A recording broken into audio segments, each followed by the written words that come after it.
Hello friends, welcome back हमारे channel पर, जहां हम लोग देख रहे हैं हिंदी साहित्य का इतिहास। हमारा जो ये सीरीज चल रहा है हिंदी लिटरेचर, जो कि हमारे किसी भी सिविल सर्विसेज एग्जामिनेशन का ऑप्शनल पेपर होता है, इसका जो पार्ट ख होता है, जो खंड ब होता है सिलेबस का साहित्य का इतिहास, उसको हम लोग यहाँ इस सीरीज में डिस्कस कर रहे हैं।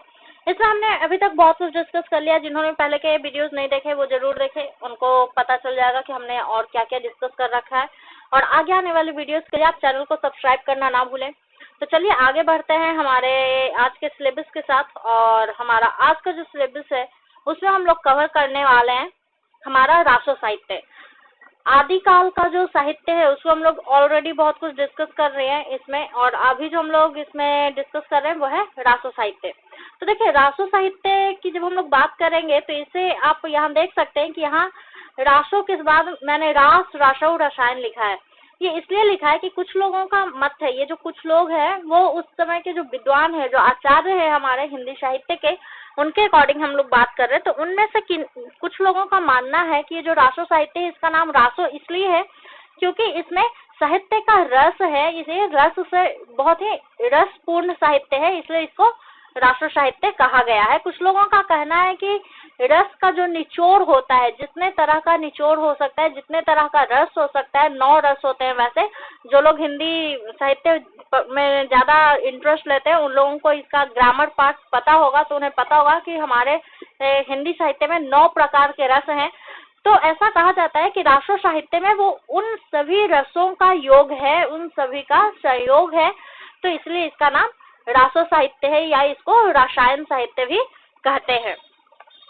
दूसरी तरफ इसको चारण साहित्य भी कहते हैं। चारण साहित्य क्यों कहते हैं? देखिए, हम लोग जब से हमने ये सीरीज स्टार्ट किया है तब से ये बात हमने कई बार रिपीट की है कि जो आदिकाल है उसको बहुत लोगों ने चारण काल भी कहा है। चारण कवि हुआ करते थे, तो क्यों होते थे? तो देखिए, इसको चारण काल क्यों कहा गया है? क्योंकि जो भी कवि होते थे वो जिन सामंत के पास रहते थे, जिस राजा के दरबार में रहते थे, तो उनके लिए ही सिर्फ काव्य करते थे, उनकी प्रशंसा करते थे, उनका ही गुणगान करते थे, शौर्यगान करते थे, ऐश्वर्य रूप का अतिशयोक्ति वर्णन करते थे, इसलिए इस काल को चारण काल भी कहा गया है। देखिए, उनका जो भी काव्य होता था, इस काल का जितने भी काव्य हुए हैं, उनका जो विषय होता था, उनका जो सब्जेक्ट होता था वो युद्ध और प्रेम होता था। युद्ध और प्रेम, ये 2 चीजों का ही वर्णन वो करते थे। क्यों? क्योंकि वो जिस भी राजा के दरबार में रहते थे उस राजा का या तो वो ऐश्वर्य गुणन करते थे, राजा इतने अच्छे थे, इतने मतलब उसका व्यक्तित्व जो चित्रण होता है ना, एक कहते हैं ना कि एक राजा का पूरा शारीरिक वर्णन वो करते थे कि राजा ऐसे थे, इनके इतने प्रेम थे, ऐसे थे, है ना, अपनी रानी को प्रेम करते थे। तो इस तरह से उनका जो विषय होता था वो या तो राजा के पर्सनल लाइफ का जो लव अफेयर्स होता था, जो लव होता था, उस पर बेस्ड होता था, या फिर राजा ने कितने युद्ध लड़े हैं, किस तरह से वो विजयी हुए हैं, तो इस पर इनका पूरा का पूरा साहित्य होता था, पूरा का पूरा काव्य होता था। इनके काव्य में कभी भी वहाँ के जो जनता होती थी, जो उस राज्य की जो जनता है या जो आम जीवन है, उनसे संबंधित कोई भी पक्ष नहीं होता था। मतलब उनको इससे मतलब नहीं होता था कि जनता में क्या है, नहीं है, उनको किस चीज की जरूरत है, किस चीज की कमी है, उससे उनको मतलब नहीं होता था। उनका सिर्फ और सिर्फ एक मोटिव होता था कि वो जिसके राज्य में है, जिस सामंत के राज्य में है, जिस राजा के दरबार में है, वो बस खुश होना चाहिए। वो उतनी ही कविताएं करते थे, उतना ही काव्य करते थे, ठीक है। तो उनका उद्देश्य जो होता था वो सिर्फ और सिर्फ अपने सामंत का या अपने राजा का मनोरंजन होता था, और कोई भी अलग मोटिव नहीं होता था। ऐसा नहीं था कि वो चाहते थे कि जनता की बातें हम लोगों तक पहुंचाएं, या इस जगह की बातें दूसरे जगह के लोगों को पता चले कि क्या चल रहा है समाज में, क्या चल रहा है, नहीं चल रहा है ना, या फिर कोई राष्ट्रभक्ति की भावना है। इस तरह से कोई उनका उद्देश्य नहीं होता था। उनका उद्देश्य सिर्फ बिल्कुल स्ट्रेट फॉरवर्ड था कि मैं जिसके अंडर में हूँ, जिसके राजा, जिसने मुझे आश्रय दिया है ना, मैं सिर्फ और सिर्फ उसका एंटरटेनमेंट करूंगा। तो ये सिर्फ इनका उद्देश्य होता था। आचार्य रामचंद्र शुक्ल जी ने कुछ रासो साहित्य के नाम दिए हैं, जैसे हमीर रासो, विजयपाल रासो, खुम्मान रासो, बिसलदेव रासो, पृथ्वीराज रासो, परमाल रासो। देखिए ये पृथ्वीराज रासो, जिन्होंने भी पहले के वीडियोस नहीं देखे हैं जरूर देखें, बहुत इंपॉर्टेंट है ये पृथ्वीराज रासो, है ना। तो ये जो रासो साहित्य के नाम आचार्य रामचंद्र शुक्ल जी ने दिए।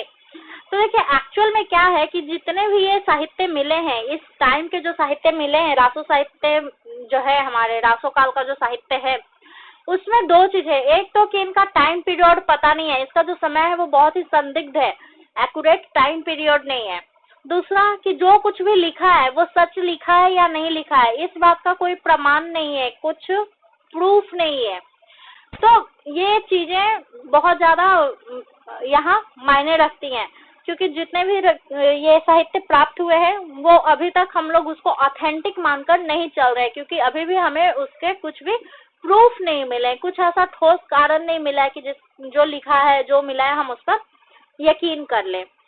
देखिए यहाँ वीरता की जो भावना होती थी, उनकी वीरता, तो राष्ट्रीय वीरता जो होती थी, राष्ट्रीय भावना का अभाव था। ठीक है, यही चीजें हमने अभी ऊपर में डिस्कस की है कि जब ये काव्य करते थे उसमें राष्ट्र या राष्ट्र के लोगों के लिए कोई जगह नहीं थी, उसमें कोई ऐसा इमोशनल फीलिंग नहीं होता था कि हाँ भाई यहाँ की जनता को क्या करना है, नहीं करना है, देश के लिए क्या जीवन आपका होना चाहिए, देश के प्रति आपकी क्या जो रिस्पॉन्सिबिलिटी होनी चाहिए, इस तरह की कोई भाव नहीं होती थी, इस तरह का कोई वर्णन नहीं होता था। उनका प्रशस्ति परक व्याख्यान होता था। ठीक है, प्रशस्ति परक व्याख्यान का मतलब सिंपल सा है कि अपने राजा का प्रशंसा, अपने सामंत की प्रशंसा। ठीक है, इस समय बहुत सारी कथानक रूढ़ियां भी होती थी इस तरह के काव्य में, जैसे पशु पक्षी, देव दानव, सराश्रिप, वृक्ष, वरदान, स्वप्न, अप्सराओं से साक्षात्कार, यश गंधर्व मिलन। देखिए ये सब जो कथानक रूढ़ियां होती हैं, कथानक मतलब क्या होते हैं, जो किस्से कहानियां हैं उस समय के, जो लोग जिस पे विश्वास करते थे, वो बातें ये लोग साहित्य में लिखा करते थे। कभी कहानी में इतनी लंबी लंबी कहानियां होती थी, पता चलता था कि अभी कुछ चल रहा था, कोई सोया और वो बहुत लंबा स्वप्न देख रहा है और उस स्वप्न में वो कुछ भी देख रहा है, कभी अप्सराओं से मिल रहा है, या फिर यक्ष गंधर्व का मिलन हो रहा है, या किसी तरह का उसे वरदान प्राप्त हो गया है स्वप्न में, या फिर ऐसा भी होता है कि उसे मतलब सर्प ने काट लिया, या नींद में कुछ भी हो रहा है, कुछ भी कहीं भी हो रहा है ना, मतलब जो कि बिल्कुल वो कहता ना कि रियल नहीं हो सकता। मान लीजिए कि एक कहानी चल रही है, इस कहानी में एक दो पक्षियों को हमने ले लिया है, अब वो पक्षी मेन हीरो है ना, जैसे सुख सुखी संवाद, जिसमें तोता और जो फीमेल तोता होती है वो दोनों का संवाद चल रहा है, उन दोनों के थ्रू कहानी चल रही है। तो इस तरह के वो जो कहते हैं ना, इस तरह के विजुअलाइजेशन बहुत ज्यादा होते थे उस समय की कहानियों में, ये पक्ष बहुत ज्यादा रखा जाता था, जिसमें कि बिल्कुल आमने सामने से आप कह नहीं सकते कि ऐसा हुआ होगा। ठीक है, इसलिए यही कारण है कि इस तरह की जो रूढ़ियां उस समय के साहित्य में हैं, और यही कारण है कि उसका जो टाइम पीरियड रहा है, एक तो वो संदिग्ध है, दूसरे कि इस तरह की जहाँ कहानियां हो जिसमें अप्सराएं आ रही हैं, भगवान आ रहे हैं, वो वरदान दे रहे हैं, वो श्राप दे रहे हैं किसी को, और वो बिल्कुल वो कहते हैं ना फलीभूत हो रहा है, मतलब वो बिल्कुल सही हो जा रहा है। तो इस तरह की जब बातें आती हैं तो इसका कोई भी प्रमाण नहीं है हमारे पास, किसी तरह का कोई ठोस सबूत नहीं है कि हाँ ऐसा हुआ होगा। और यही एक कारण है, ये भी बहुत एक्चुअली एक कारण नहीं है, ये मेन कारण है इस बात का, इस समय इसको समझने का, कि ये जो साहित्य हैं इनको हमने संदिग्ध कैटेगरी में रखा है।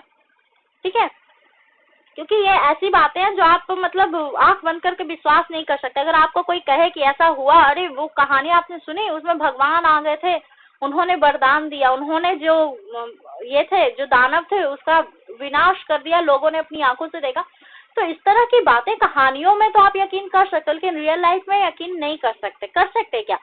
तो इस तरह के साहित्य चल रहे थे। ठीक है, जैसे पृथ्वीराज रासो में है सुख सुखी संवाद, है ना, एक पैरोट है और एक फीमेल पैरोट है, दोनों के बीच में वार्तालाप चल रही है, और ये काफी लंबी वार्तालाप है। समझिए कि पूरी कहानी जब अगर आप कभी पढ़ने का मौका मिले तो आप देखेंगे कि कहानी का जो मेन पॉइंट है ना, मेन थीम है, वो इस संवाद पर बहुत ज्यादा निर्भर है। ठीक है, तो ऐसा क्यों किया जाता था, इस तरह के संवाद यूज क्यों किए जाते थे? तो ये कथानक को गति प्रदान करने के लिए होता था, मतलब स्टोरी को फास्ट फॉरवर्ड में अगर ले जाना है तो ठीक है, मान लीजिए कुछ हुआ और वो थका हारा आदमी सोया है, उसके सपने में आया, भगवान ने सपने में दर्शन दिए, उन्होंने कहा सब ठीक हो जाएगा, तुम्हें वरदान देता हूँ, ऐसा हो जाएगा। वो उठा, उसकी सारी प्रॉब्लम सॉल्व हो गई। ये लो, एक कहानी को एक स्पीड मिल गया, एक नया मोड़ मिल गया। तो इस तरह की बातें, इस तरह की रोचकता लाने के लिए जो कवि हुआ करते थे, जो साहित्यकार हुआ करते थे, वो इस तरह के बातों को, इस तरह के संवाद को अपनी कहानियों में उतारते थे, जिससे कि जनता को एक इंटरेस्ट आता था उसमें और उनकी कहानी को भी एक फ्लो मिलता था, एक डायरेक्शन मिलता था। ठीक है। दूसरी तरफ लोगों की जिसमें मान्यता थी, लोग जो मतलब सही गलत मानते थे, उनके जो अंधविश्वास थे या उनके जो विश्वास है, लोक गाथाएं हैं, तो उन सबको कहानियों में जगह दी जाती थी। तो इस तरह का जो काव्य था, इस तरह का जो साहित्य चला आ रहा था, ये बहुत ज्यादा एक कहते हैं ना एक्सटेंट लेवल पर इस काल में थी, और यही था हमारा रासो साहित्य। तो इसमें प्रबंधात्मक काव्य की भी अधिकता थी।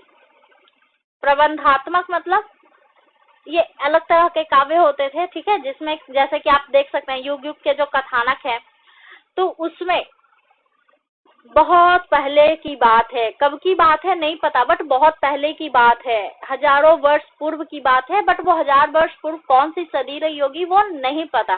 तो इस तरह के काव्य जहाँ यूज होते थे, इस तरह के जो वर्ड्स यूज होते थे, तो ये मतलब आज के जमाने में आप ये नहीं कह सकते कि हाँ इसका कोई प्रूफ ही नहीं है, साहित्य में कहीं कोई ये नहीं है, इसलिए इसको कहाँ रखा गया है, संदिग्ध वाले कैटेगरी में। इस काव्य की एक खासियत थी कि इसमें जो भाषा का प्रयोग होता था वो डिंगल और पिंगल भाषा का प्रयोग हुआ था। इसको भाषा कह सकते हैं या फिर इसको शैली भी कहते हैं। कहीं कहीं ये लिखा रहता है डिंगल और पिंगल शैली, तो डिंगल और पिंगल भाषा भी आप लिख सकते हैं या फिर शैली भी। अभी देखिए डिंगल क्या है, तो डिंगल में अपभ्रंश और शुद्ध राजस्थानी भाषा दोनों का जो समन्वय कहते हैं, दोनों का जो मिक्सचर है ना, अपभ्रंश भाषा और राजस्थानी भाषा दोनों का जो समन्वय है वो है डिंगल। इसको गवारों की भाषा कहा जाता था, इसलिए कहा जाता था क्योंकि थोड़ा रफ लैंग्वेज है। ये कर्कश, ये जो कर्कश है ना, ये जो हम लोग कहते हैं आजकल की ये रफ लैंग्वेज है, ये वही है रफ लैंग्वेज। ठीक है, इसमें बहुत ज्यादा लाग लपेट वाली बात नहीं है, जो है बिल्कुल वैसा ही है, बिल्कुल रफ सा लैंग्वेज है। और इसमें जो जैसे देखिए ये रफ इसको क्यों कहा जाता है, जैसे कि युद्ध का अगर वातावरण है तो उसका जो चित्रण करना हो तो ये जैसा है वैसा ही कर देगा। इस लैंग्वेज में जो भी काव्य और साहित्य हुए हैं उसमें अगर युद्ध का चित्रण है तो उसमें किसी इमोशन को जगह नहीं दिया गया, ये नहीं दिखाया गया है कि सामने वाले की मन स्थिति क्या है। उसमें सीधा सा वर्णन है कि घोड़े पर सवार है घुड़सवार, इस तरह की कहानियां हुआ करती थी। खून है, रक्त है, सब एक दूसरे को मार काट रहे हैं, ऐसा नहीं दिखाया जाता था जैसा कि पिंगल भाषा में हो रहा था। पिंगल में देखिए क्या है, इसी चीज को अगर देखेंगे तो यहाँ कोमल भावों की अभिव्यक्ति, जैसा कि अगर आप महाभारत को एज ए उदाहरण ले लेते हैं, यहाँ पर वो है नहीं बट जस्ट इसको समझने के लिए अगर आप महाभारत का उदाहरण ले ले, महाभारत में युद्ध के टाइम का जो ये हमने देखा है वो क्या है, उसमें क्या है, उसमें सबके मन में कुछ ना कुछ बातें चल रही हैं। अर्जुन अलग ही दुनिया में, वो सोच रहे मैं अपने ही लोगों पे कैसे बाण चलाऊं, अपने ही लोगों से कैसे युद्ध करूं। तो ये जो है ये मन का जो भाव होता है, तो ये पिंगल भाषा में तो दिखाया गया है, लेकिन डिंगल में इसका कोई मतलब कोई उल्लेख नहीं है इस तरह का। तो ये फर्क है डिंगल और पिंगल में। पिंगल में क्या था कि मध्य प्रदेश की भाषा थी और इसमें ब्रज भाषा का भी मिक्सअप है। इसको बहुत ज्यादा मतलब परिष्कृत भाषा कहते हैं, बहुत साफ सुथरी भाषा है जिसमें कि बहुत ही स्वीटनेस है, पोलाइटनेस है, ठीक है, जो कि डिंगल में मिसिंग है।